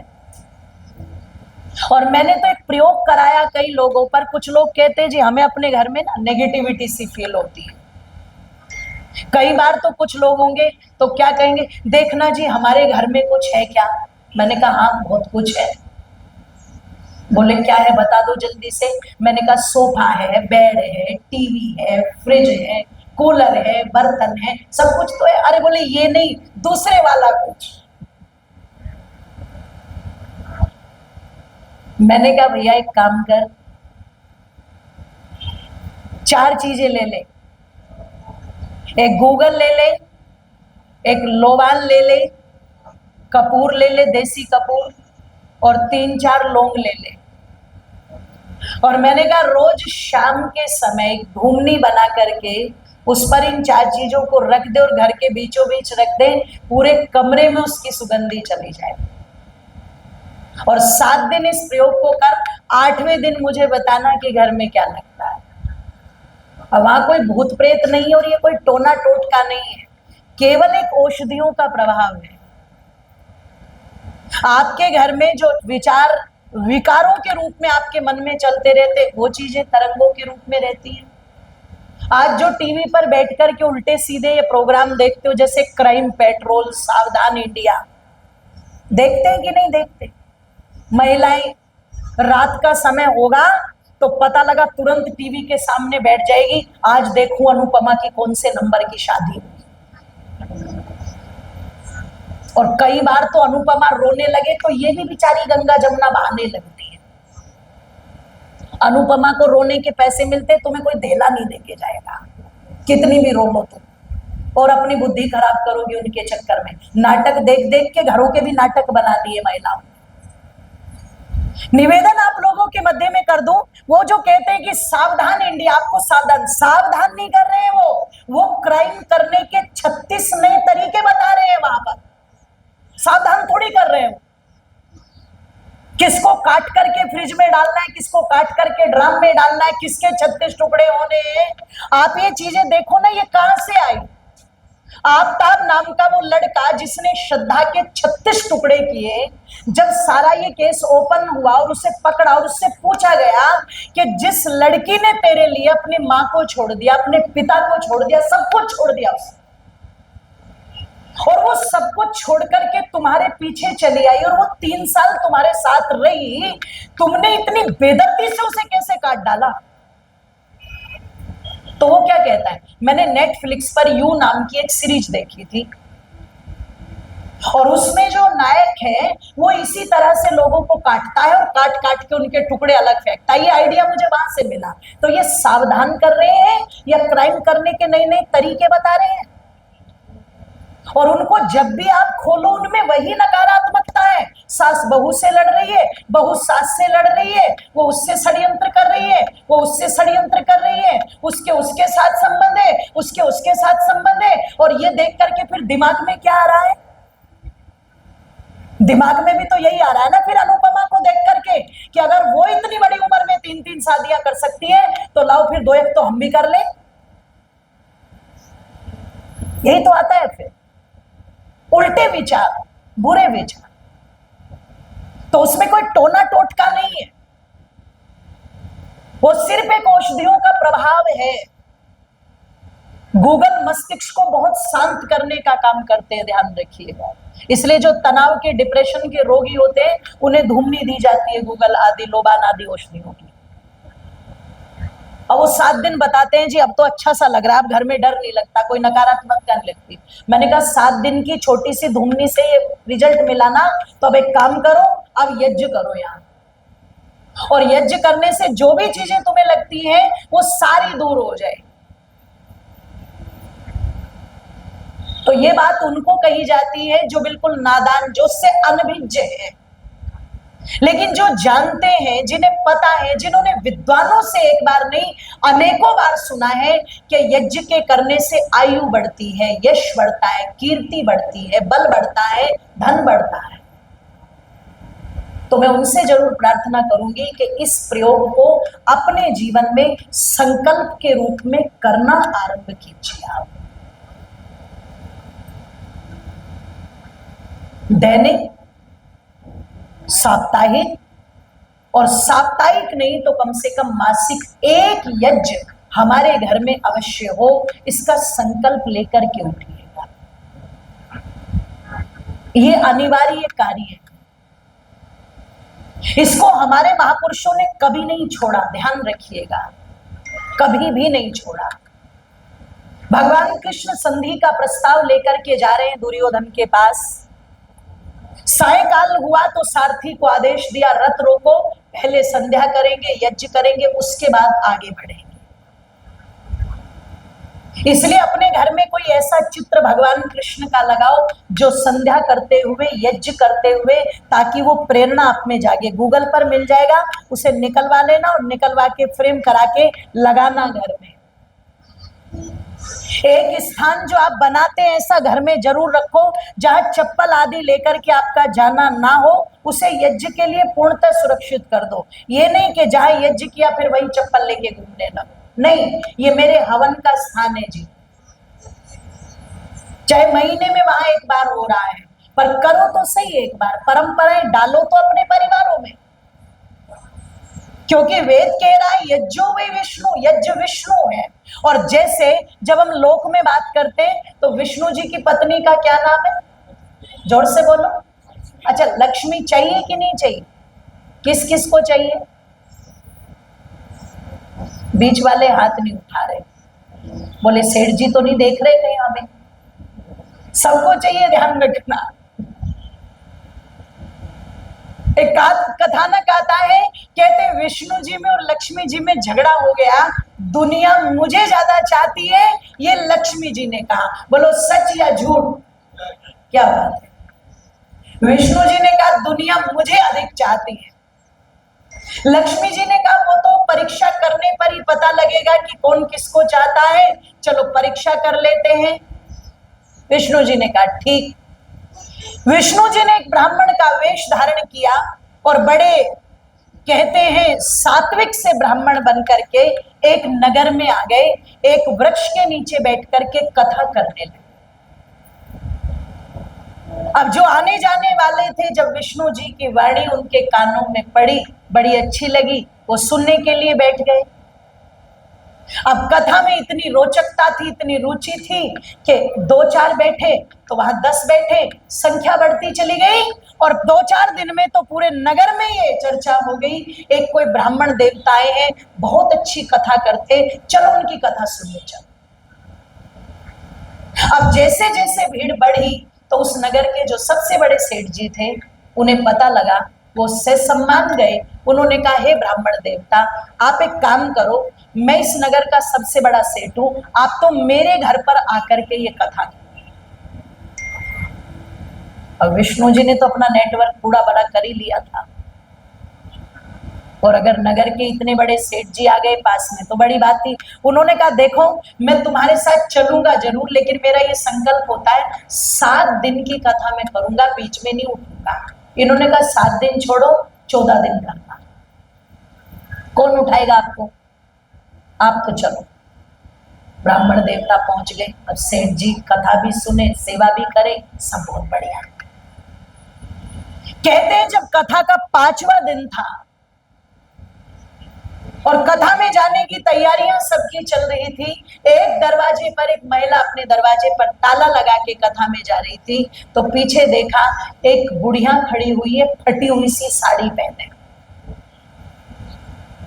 बराबर में एक झोला है और बिल्कुल बड़ा साधारण सा वेश है, और कांपते कांपते उस महिला से कहती, बेटी एक गिलास पानी दे दे।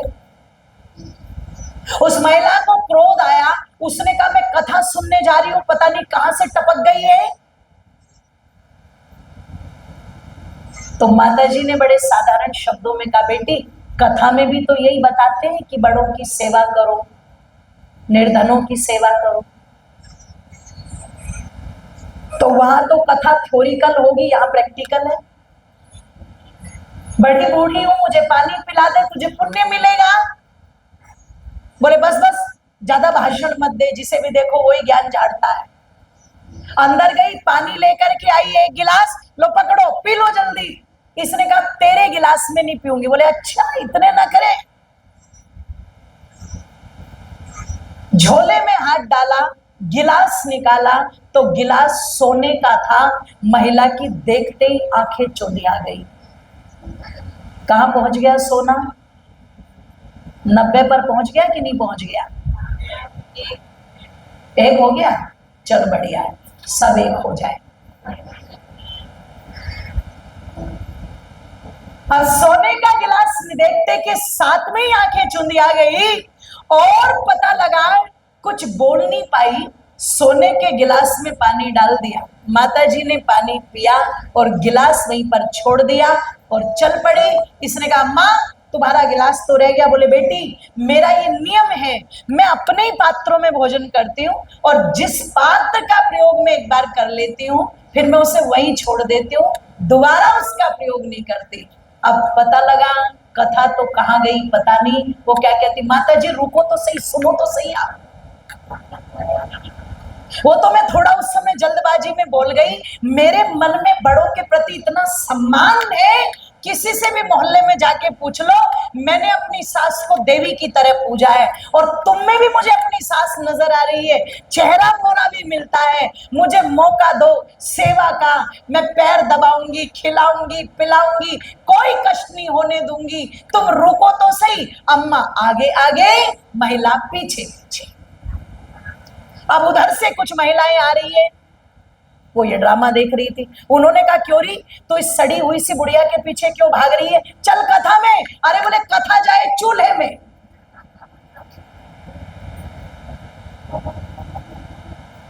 ये देखो सोने की लोटली चाहती है। अब जिस जिसको पता चला वो उसके पीछे पीछे लगता चला गया, और इतनी तेजी से बात फैली कि थोड़ी देर में तो पता लगा पूरा शहर। इधर कथा आरंभ हो गई।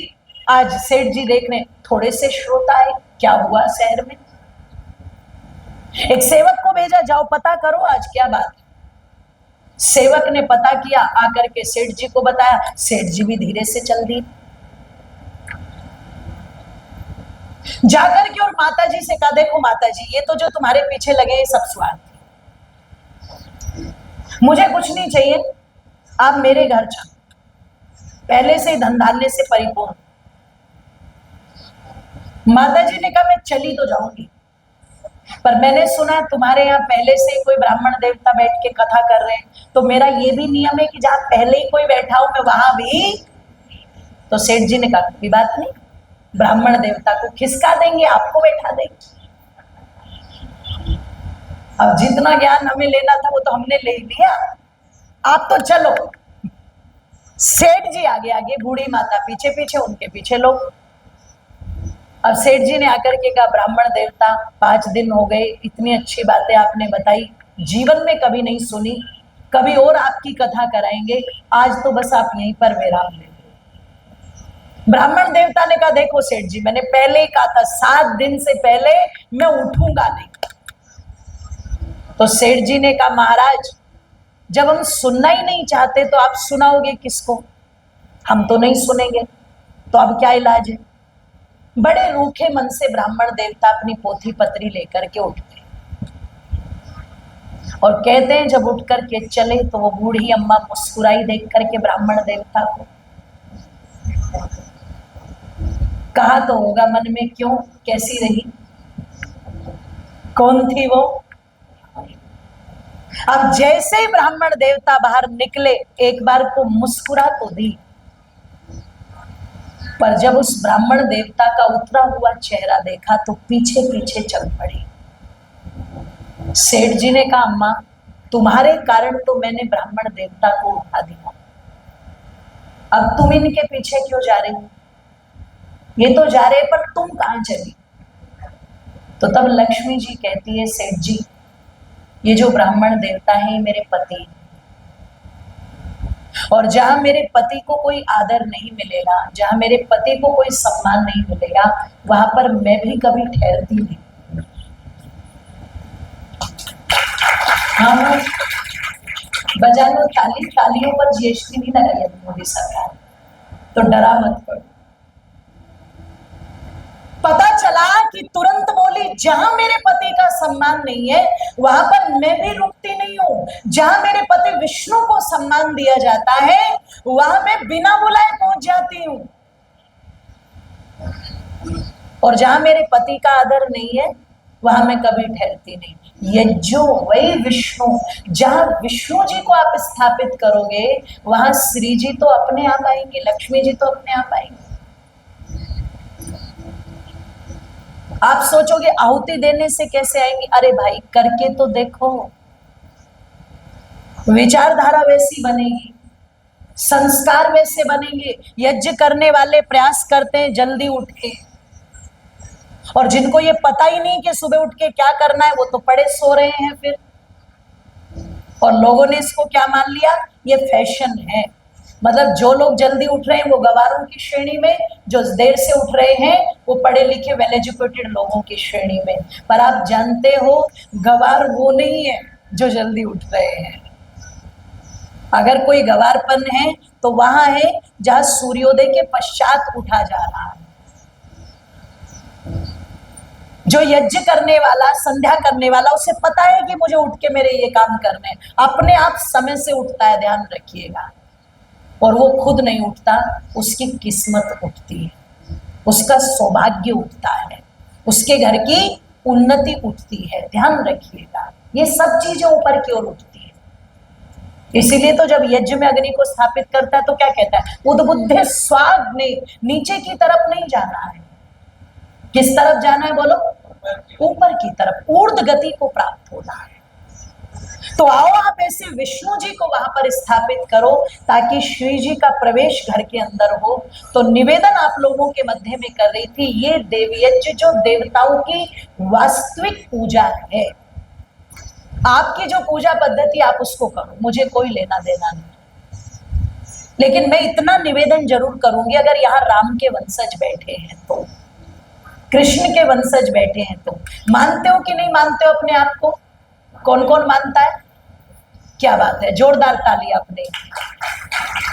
अगर आप अपने आप को राम जी का वंशज, कृष्ण जी का वंशज मानते हो तो अपने महापुरुषों की कोई तो परंपरा घर के अंदर चलाओ। अब इतना कहने से तो बात नहीं बनेगी, रामा रामा हरे हरे और लड्डू खाओ पड़े पड़े है। नवरात्रि मनाई आपने या रामनवमी मनाई आपने, आज तो खीर बनाई थी, आज तो हलवा बनाया था। राम जी को खीर हलवे से क्या लेना देना? राम जी तो चाहते उनकी मर्यादाएं स्थापित हो जाए। आपने कृष्ण जन्माष्टमी मनाई और आपने पेड़े बना के खा लिए, तो इससे क्या लाभ हुआ बताओ? सनातन को क्या लाभ पहुंचा, हिंदुत्व को क्या लाभ पहुंचा, या कृष्ण जी की कौन सी मान्यता स्थापित हुई? नहीं। पर लाभ होगा कब होगा? जब आप उनकी मान्यताओं को किसी रूप में स्थापित कर लोगे। तो कम से कम एक स्थान जहां राम जी का चित्र लगाओ, कृष्ण जी का यज्ञ करते हुए का चित्र गूगल पर है, प्रोजर वालों ने डाला हुआ है, निकल जाएगा। छोटा लगाओ, बड़ा लगाओ, जितने हिसाब करते उतना लगाओ, और वो स्थान सुरक्षित कर दो कि ये मेरे यज्ञ का स्थान। ऋषि दयानंद का चित्र लगाओ, स्वामी श्रद्धानंद का चित्र लगाओ, पर लगाओ जरूर, करो इस काम को। क्यों करो? कि डर है कि कभी जिंदगी नाकाम न हो जाए,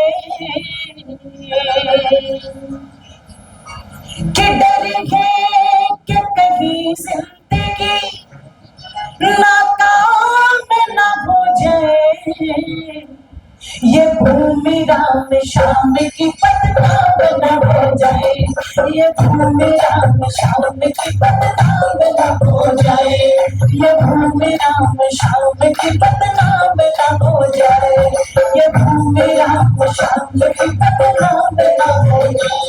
डर है कि कभी जिंदगी नाकाम न हो जाए, ये भूमि ये भूमि ये भूमि राम श्याम की बदनाम न हो जाए, ये भूमि राम श्याम की बदनाम न हो जाए, ये भूमि राम श्याम की बदनाम न हो जाए, ये भूमि राम श्याम की बदनाम न हो जाए। करो हाथों को एक साथ उठा करके।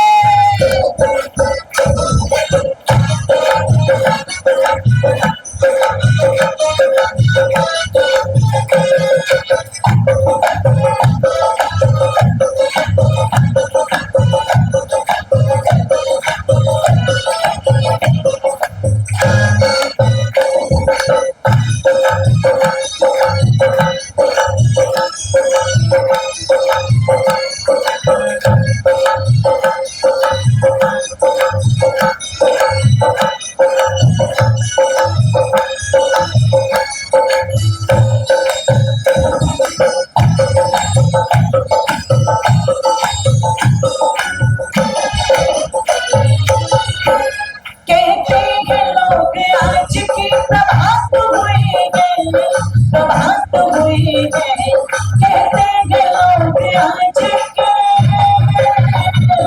कहते हैं लोग आज की प्रभात हुई है, प्रभात हुई है।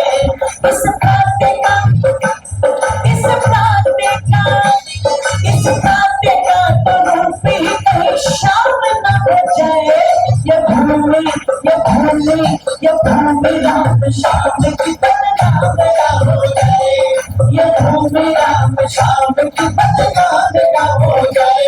डर है कि कभी जिंदगी नाकाम न हो जाए, ये भूमि राम श्याम की बदनाम न हो जाए, ये भूमि राम श्याम की बदनाम न हो जाए, ये भूमि राम श्याम की बदनाम न हो जाए, ये भूमि राम श्याम की बदनाम न हो जाए।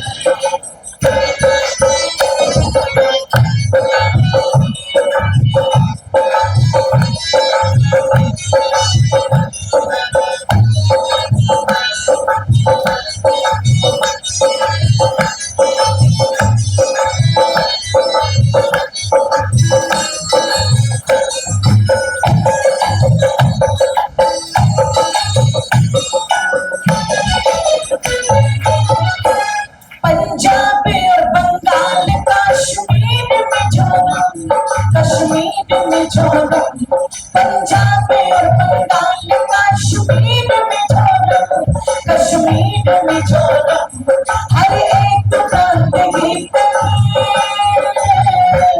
हर एक प्रांत ही कहीं आसाम न हो जाए, ये भूमि ये भूमि ये भूमि राम श्याम की बदनाम न हो जाए, ये भूमि राम श्याम की बदनाम न हो जाए, ये भूमि राम श्याम की बदनाम न हो जाए, ये भूमि राम श्याम की बदनाम न हो जाए।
ये भूमि राम शाम की बदनाम ना हो जाए, ये भूमि राम शाम की बदनाम ना हो जाए, ये भूमि राम शाम की बदनाम ना हो जाए, ये भूमि राम शाम की बदनाम ना हो जाए, डरने के कहीं जिंदगी का काम ना हो जाए, ये भूमि ये भूमि राम शाम की बदनाम ना हो जाए, ये भूमि राम शाम की बदनाम ना हो जाए, ये भूमि राम शाम की बदनाम ना हो जाए, ये भूमि राम शाम की बदनाम ना हो जाए, ये भूमि राम शाम की बदनाम ना हो जाए, ये भूमि राम शाम की बदनाम ना हो जाए, ये भूमि राम शाम की बदनाम ना हो जाए, ये भूमि राम शाम की बदनाम ना हो जाए,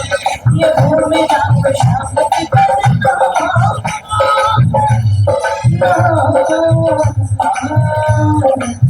हो जाए।